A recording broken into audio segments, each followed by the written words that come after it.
한 마음을 가지면 삶이 풀립니다. 이런 말씀을 증거하겠습니다. 자녀가 버릇을 바꾸기를 원한다면 부모는 그 버릇이 바뀔 것이다 라는 믿음을 가지고 변하지 않는 한 마음을 유지하면 자녀는 바뀌게 돼 있습니다. 가령 밥을 먹고 반드시 양치를 해야 된다, 이것이 부모의 뜻에 있다면 그냥 그렇게 해야 되는 것은 너무 당연한 일이라는 그런 마음을 가지고 그렇게 해야 된다, 그렇게 할 것이다, 이런 한 마음을 가지고 있으면 자녀들이 하게 됩니다. 그냥 그렇게 해야 된다고 생각을 하는 것을 그냥 받아들이게 되는 거죠. 그래서 한 마음을 가질 때 모든 일들이 풀어지는 것인데, 그런데 그 한 마음을 가질 때 사실은 하늘의 도움이 있다는 것을 우리가 염두에 두고 있어야 됩니다. 하나님은 한 마음에만 반응을 하시기 때문에 그런 것이죠.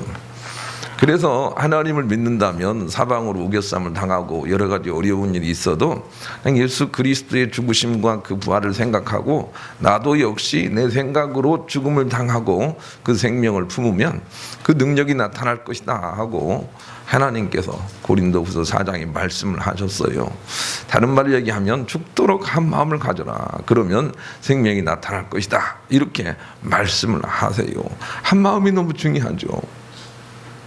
하나님은 늙음하게 아브라함에게 네 아들이 있을 것이다, 그렇게 말씀하셨는데 아브라함은 아들이 있겠구나, 이 한 마음을 가지고 흔들리지 않았어요.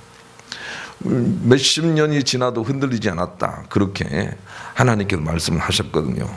아브라함은 시험을 받을 때 믿음으로 이삭을 드렸으니 그는 약속들을 받은 자로 돼 그 외아들을 드렸느니라. 그에게 이미 말씀하시기를 네 자손이라 칭할 자는 이삭으로 말미암이라 하셨으니, 그가 하나님이 능히 이삭을 죽은 자 가운데서 다시 살릴 줄 생각한지라 비유컨대 그를 죽은 자 가운데서 도로 받은 것이니라 그랬습니다. 하나님이 네 아들로 바닷가의 모래처럼 그게 많은 후손들이 생기게 할 것이다 라고 하는 말씀을 믿고 네 아들을 죽여라, 바쳐라, 제물로 드려라 하는 것도 그냥 하나님의 생명을 그냥 믿었더라는 것이죠. 하나님께서 말씀하셨는데 우리 아들을 죽여가지고 그 후손들이 어떻게 생길 것인가, 하나님은 아마 다시 어떻게 새롭게 하시려나 보다 라고 생각을 하고 아무런 주저함과 망설임과 의심이 없이 자기 자녀를 제단에 바치려고 끌고 갔더라는 것이죠. 그런데 하나님은 그런 믿음을 보시고 하늘을 여시고 순양을 준비해서 제물이 대신되게 하시고 제물을 흠양하시고 하나님의 참복으로 그 상황을 바꿔주셨습니다. 우리는 하나님께서 그 아들을 살리셨다라고 하는 일에 너무 혈안이 되어 있습니다. 그 안에 믿음으로 한 마음을 가지고 하나님 앞에 서 있던 아브라함을 보고 우리가 배우려고 노력을 해야 됩니다. 하나님은 이런 한 마음에 반응을 하시기 때문에 그런 거죠. 나폴레옹도 그 훌륭한 전적을 이루게 된 배경에는 전쟁에서 승리 한 마음만 가지고 있었기 때문이죠. 그래서 그는 감히 이런 말을 했습니다. 내 사전에는 불가능이 없다, 이런 말을 했는데 그 사람을 공부해보면 대단히 신념이 강한 사람이 있다는 것을 우리가 알 수가 있습니다. 그런 곳에서 하나님의 도우심이 있고 하늘의 도움이 있습니다. 그런데 우리가 두 마음을 가지고 있으니 하나님께서 응답을 안 해주신다 하고 우리에게 말씀을 하셨어요. 야고보서 1장 6절로 8절 오직 믿음으로 구하고 조금도 의심하지 말라. 의심하는 자는 마치 바람에 밀려 요동하는 바다 물결 같으니 이런 사람은 무엇이든지 죽기 얻기를 생각하지 말라. 두 마음을 품어 모든 일에 정함이 없는 자로다, 그랬습니다. 자녀가 밥을 먹고 양치질을 해야 된다라는 생각이 있으면, 그죠? 밥 먹고 양치질을 해야 된다, 그런 생각으로 한 마음을 가지고 있으면 자녀들은 그냥 그런 것이구나 하고 따라오게 돼 있습니다. 그런데 어느 날 기분이 아주 좋아졌어요. 그래서 부모가 네가 성적을 좋게 받아왔으니까 밥 먹고 양치질 안 해도 된다, 이렇게 한마디만 하면 그 다음부터는 양치질 안 해도 되는 것입니다. 우리가 두 마음을 가지면 안 됩니다. 그냥 한 마음을 가지고 있어야 반드시 하늘이 역사를 합니다. 두 마음을 가진 데는 하나님과 관계가 없는 그런 삶이 되는 것입니다. 부부간에 한번 결혼하면 죽어도 내 남편, 살아도 내 아내 그런 마음을 가지고 살아야 됩니다. 어느 날 남편이 가서 이상한 일을 하고 왔습니다. 그래도 잘했군 잘했어 잘했군 잘했군 잘했어 그래야 내 남편이지 뭐 이렇게 하든지요. 예.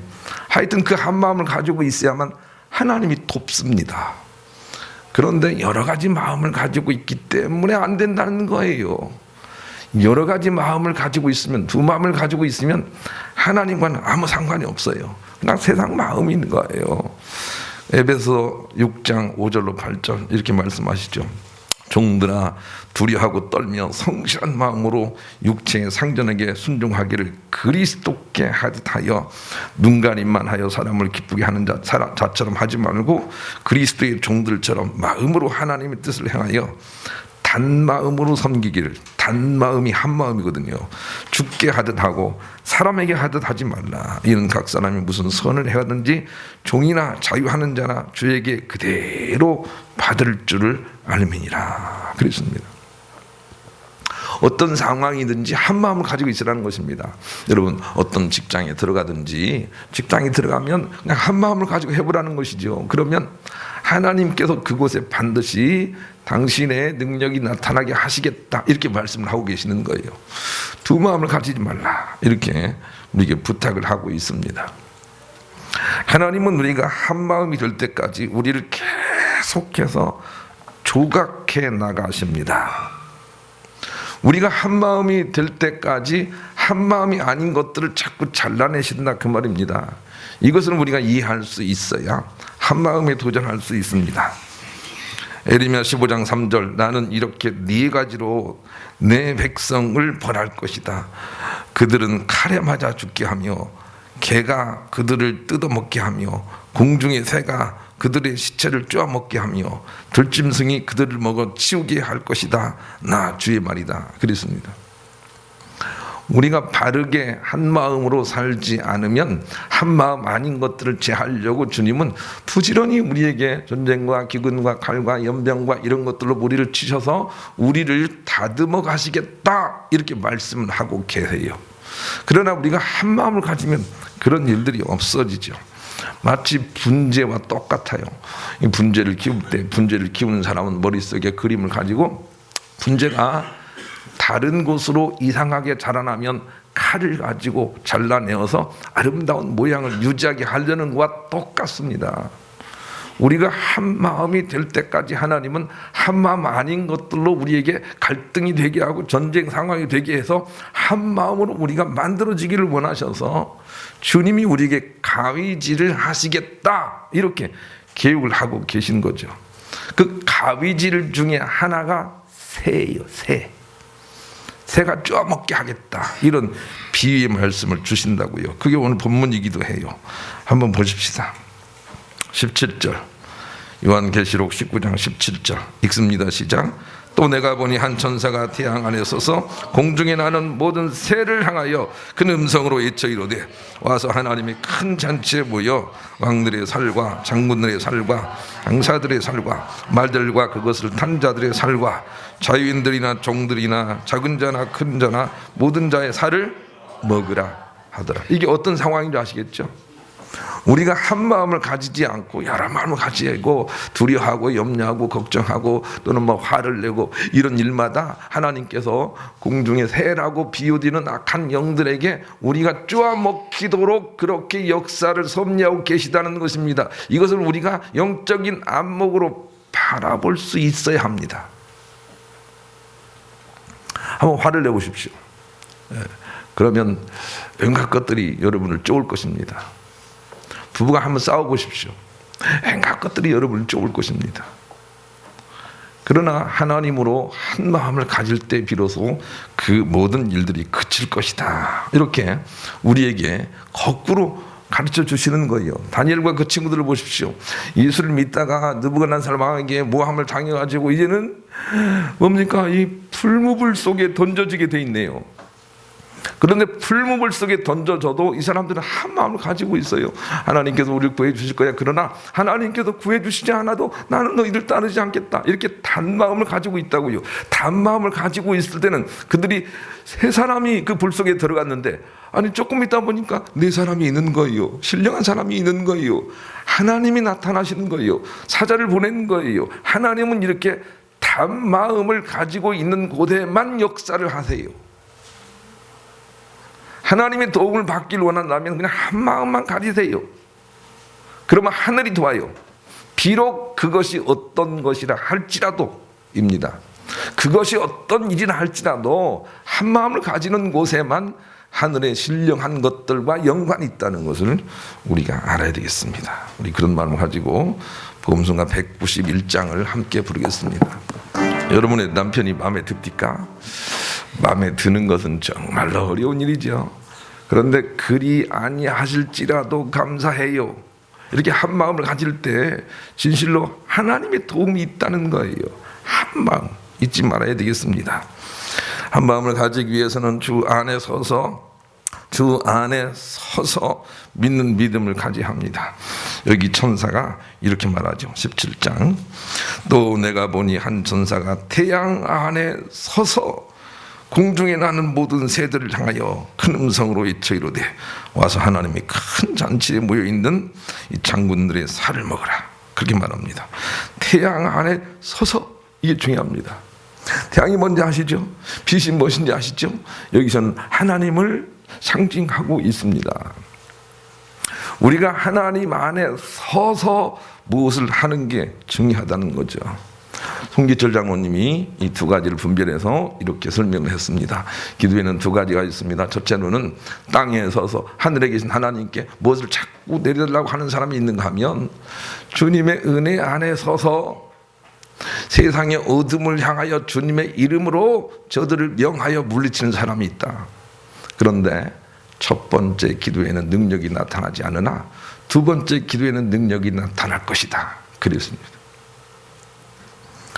삼성그룹의 이재용이라는 사람이 지금은 회장은 아니지만 그 사람이 회장이 되기 전에, 지금보다 훨씬 전에 그냥 기업의 사원으로 들어갔습니다.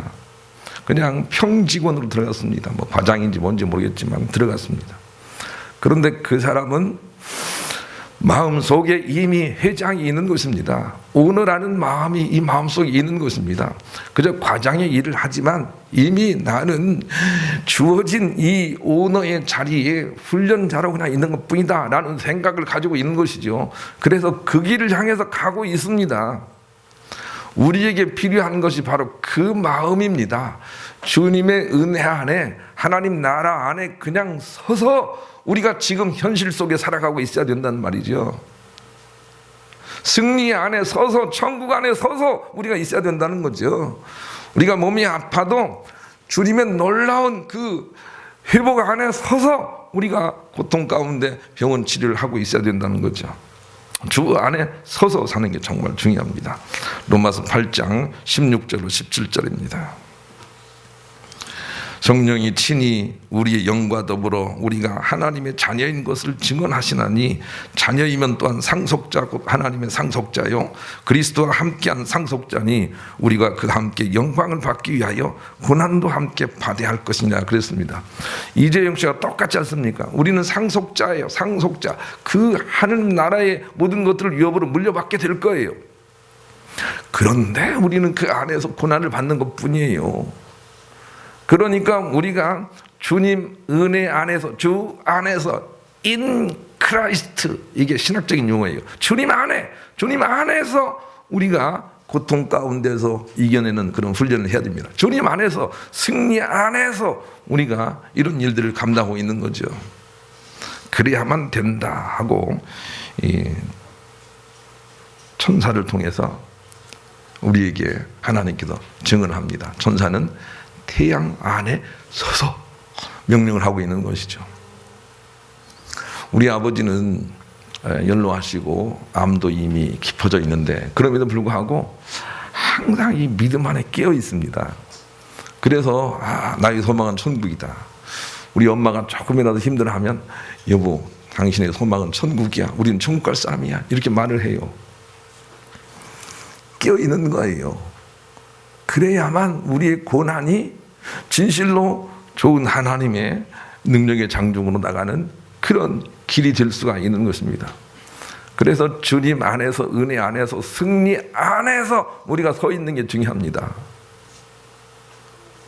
그리고 어두운 것들을 물리치면서 우리가 나가는 거죠. 질고야 물러가라, 가난아 물러가라, 내가 주님 안에 서 있노라 하면서 이 고난을 당하는 것입니다. 고난이 없어지는 게 아닙니다. 고난을 당하는 것입니다. 그럴 때 우리는 적과 꿀이 흐른 땅으로 이끌려 마다간다는 것이죠. 이미 우리 안에 주님의 은혜가 부어져 있다는 걸 알아야 됩니다. 이미 부어져 있습니다. 이미 우리는 하나님의 자녀가 되어 있습니다. 이미 되어 있는 것입니다. 이것을 우리가 기억하면서 복음서가 143장을 같이 보겠습니다. 이미 우리 안에 계십니다. 이미 모든 것으로 우리 안에 부어주신 주님이 우리를 충만하게 다스리도록 하는 과정 속에 우리가 있는 거예요.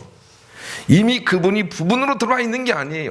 모든 충만으로 우리 가운데 임재하고 계세요. 그런데 우리가 그것을 나의 정욕 때문에, 나의 생각 때문에 다 받아들이고 있지 못하는 것 뿐이에요. 그런데 주님께 다 내어드리고 전부 받아들이면 주님이 나를 새롭게 빚어가실 것이다는 거예요. 그 어간에 우리가 있는 거예요. 그래서 더 충만하기를 원합니다. 내가 1분 1초도 걱정하지 않기를 원합니다. 이런 믿음으로 자꾸 우리가 달려가는 거죠. 그래서 우리의 믿음의 분량이 커지면 하나님이 우리를 지배하는 양도 커져서 삶이 다 화평해진다라고 하는 것이 주님이 주신 축복의 메시지이기도 한 것입니다. 한 마음을 가져야 되겠습니다. 그러기 위해서는 인생에서 정말 내 일이 무엇인지를 알아야 됩니다. 오늘 이것이 본문이 주는 아주 강한 메시지라고 할 수가 있겠습니다. 여러분 인생에서 여러분의 일이 무엇이라고 생각하며 살아갑니까? 성경이 우리까지 말하는 것은 여러분이 성품을 갈고 닦는 것이 인생에서 여러분의 일이라고 말씀을 하십니다. 그런데 나는 내 일은 내가 세상에서 인정받고 존경받아서 자꾸 높은 자리로 나가고 많은 월급도 받고 사람들에게 존경받는 것이 내 일이라고 생각을 합니다. 이 부분에서 하나님과 시선이 맞춰져야 합니다. 하나님께서 우리 가운데 원하시는 인생의 내 일은, 우리의 일은 우리의 성품을 하나님의 성품인 사랑에 비슷하게 만들어가는 것입니다. 이게 인생에서 내 일입니다.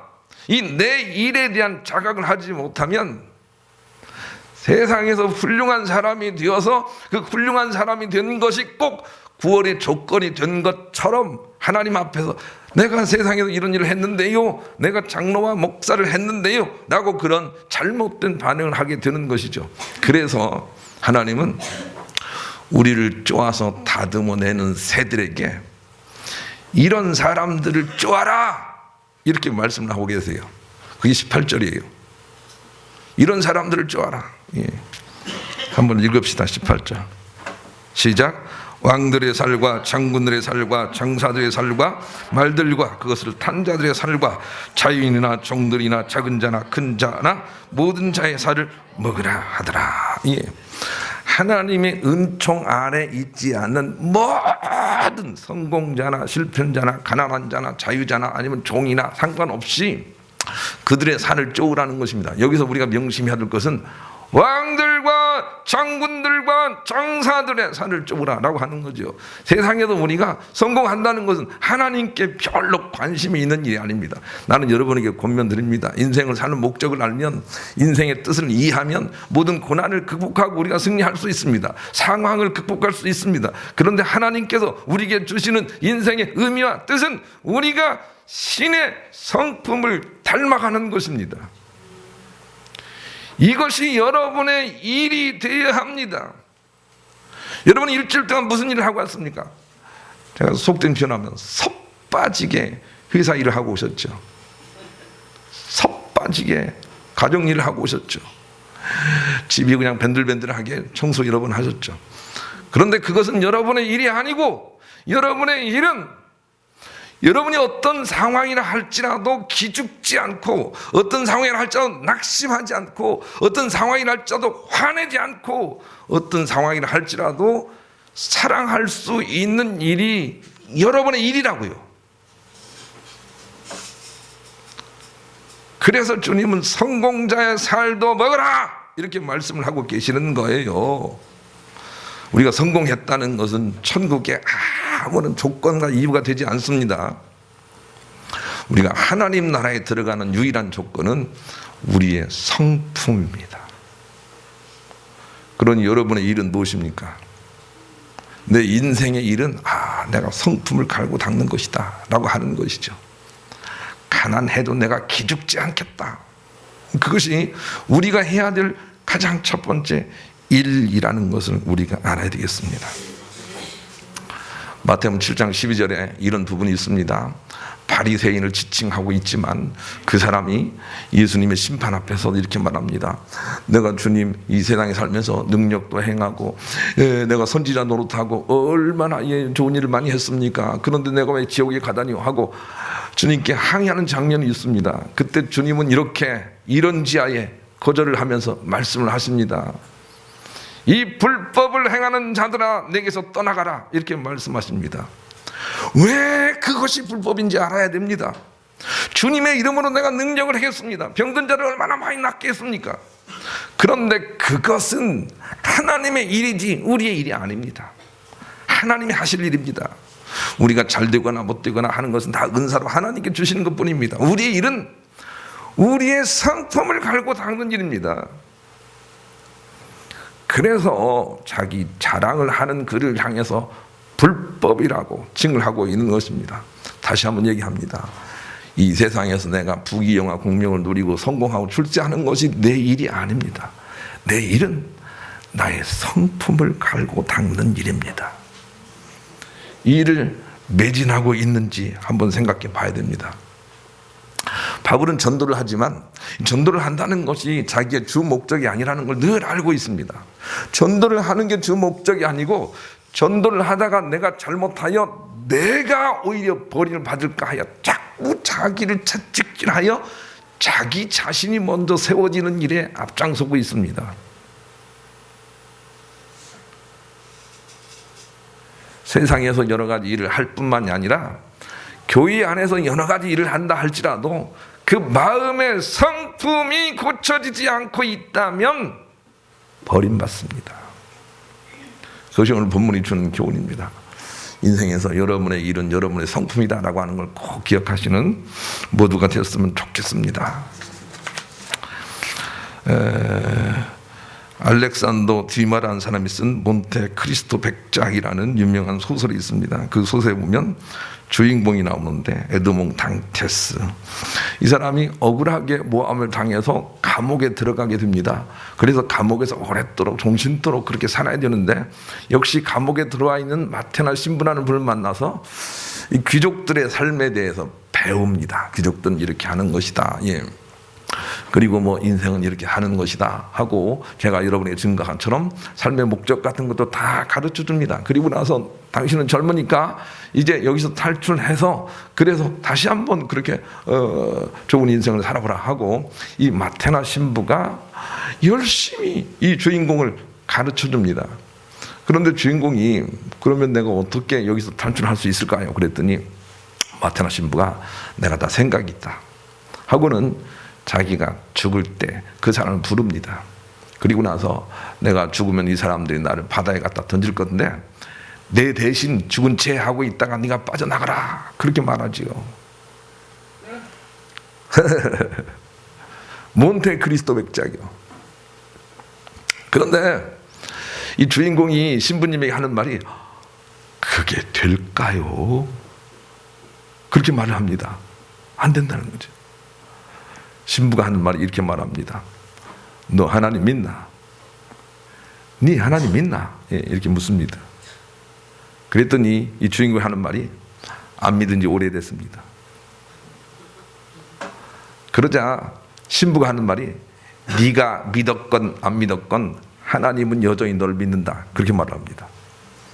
그때 이 주인공이 팍 깨어납니다. 하나님이 나를 믿고 계시는구나 하고 과감하게 그 시체 대신 들어가서 탈출을 해서 귀족으로서 얼마나 이렇게 좋은 일을 많이 하는지, 그게 그 내용 아닙니까?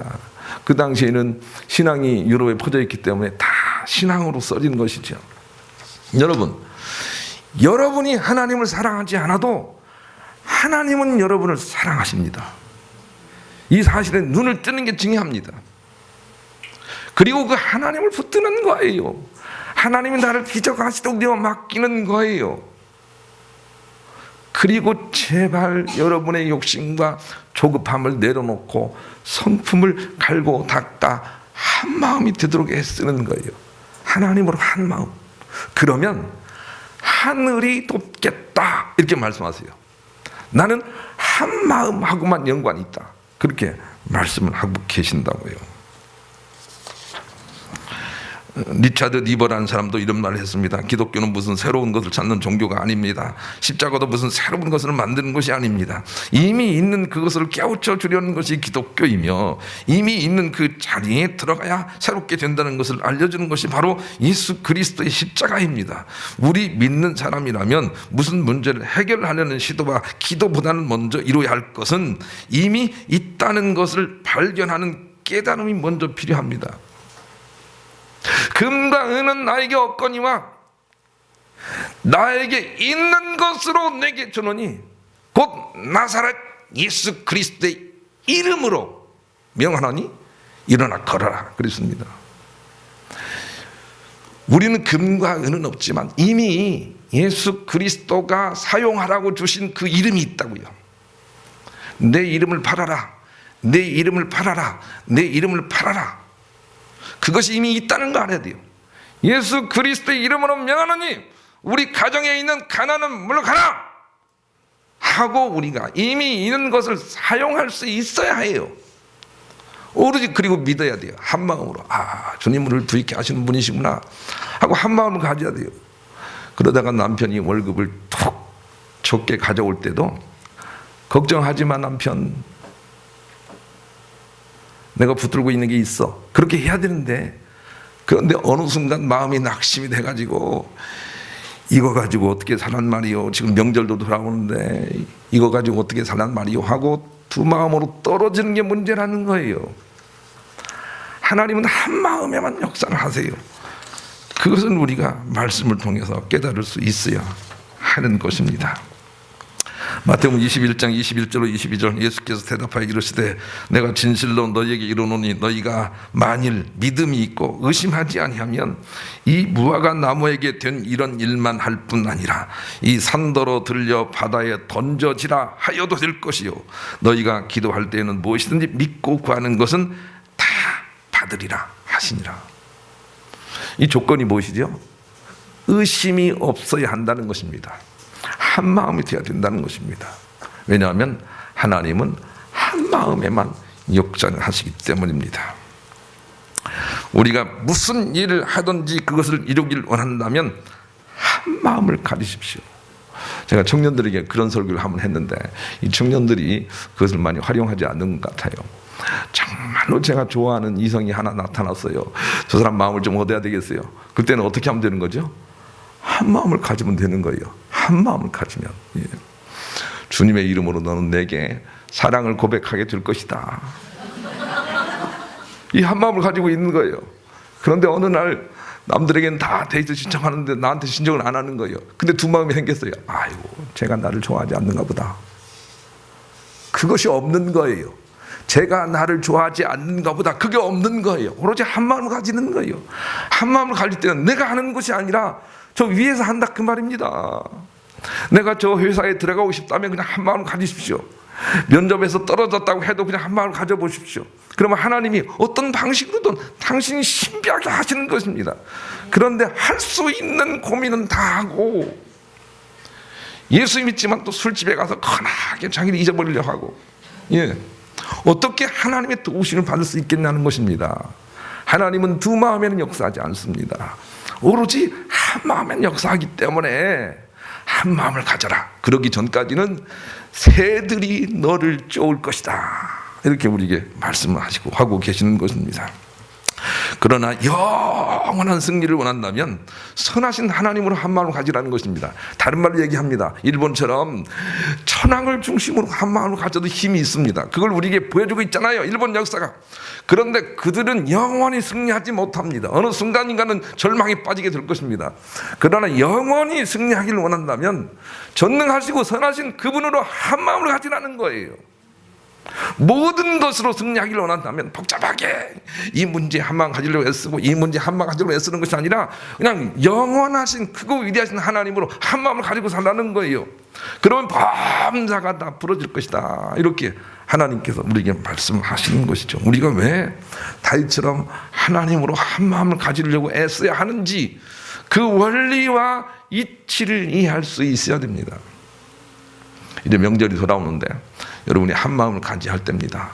주님의 승리와 선하심으로 한 마음을 가지고, 어떤 사람들이 막 그냥 자기만 일만 시킨다고 혹은 뭐 우리만 돈 많이 더 내라고 막 그렇게 해도 상관하지 않고 선하신 하나님으로 한 마음 가지고 마음을 지키면 어떻게 될까요? 하나님이 도와주십니다. 그래서 아마 이렇게 말할지도 몰라요. 아, 내 유산은 저 둘째에게 다 줄 거야, 이렇게 말할지도 몰라요. 그렇게 말하고 싶은 마음을 주게 하시는 분이 하나님이세요. 위에 사신다, 그 말입니다. 그러니 우리가 범사에 한 마음을 가지되 하나님으로 한 마음을 가져야 된다라고 하는 것이죠. 인생을 종합적으로 살펴보시기를 바랍니다. 두 마음을 가지고 있는 사람들은 시간이 갈수록 자꾸 한 마음을 가진 사람들의 종이 돼갑니다. 이 비밀을 아십니까?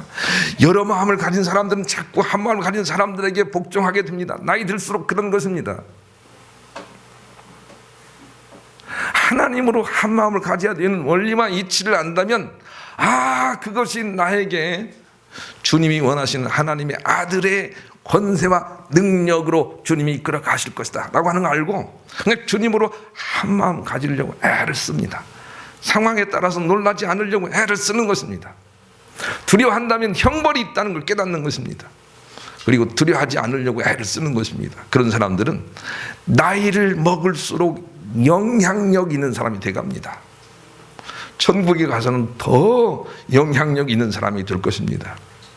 하나님께서 원하시는 사람은 한 마음이고 특별히 선으로 한 마음이다 라고 하는 것을 꼭 기억을 하시고 한 마음을 잘 지키셔서 위의 도우심을 누리시는 여러분 모두가 되시기를 우리 주님의 이름으로 간절히 축원합니다.